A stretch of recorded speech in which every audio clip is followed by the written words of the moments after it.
Pakistan peoples party के क्वाइटा में यौम तासीस जलसे से खिताब में chairman Peoples Party Bilawal Bhutto ने हरीफों को एक बार फिर निशाने पर ले लिया। पीटीआई को महंगाई का जिम्मेदार ठहराया तो नून लीग को महंगाई लीग कहकर पुकारा।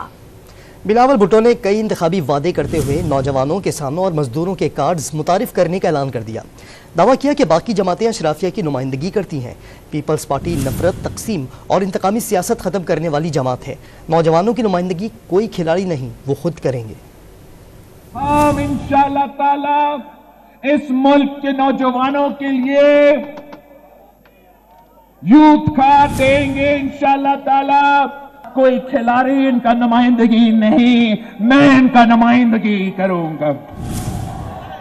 हमने हमेशा ये माना है कि पाकिस्तान की मईशत का बैकबोन ज़राए मईशत है, तो हम चाहते हैं कि पाकिस्तान का छोटा किसान, पाकिस्तान की हारी को हम सहूलत फराहम करें। इसके लिए हम जो हारी कार्ड बनाएंगे, किसान कार्ड बनाएंगे, ताकि हम अपना सब्सिडीज को, सपोर्ट को किसानों तक पहुंचा सकते हैं। इंशाअल्लाह ताला ये जो मजदूर कार्ड बनेगा, जो बेनजीर मजदूर कार्ड बनेगा, ये ना सिर्फ अपने मजदूरों का हकूक का तहफ़्फ़ुज़ दिलवाएंगे, मगर उनका हक सीधा उनको पहुंचाएंगे।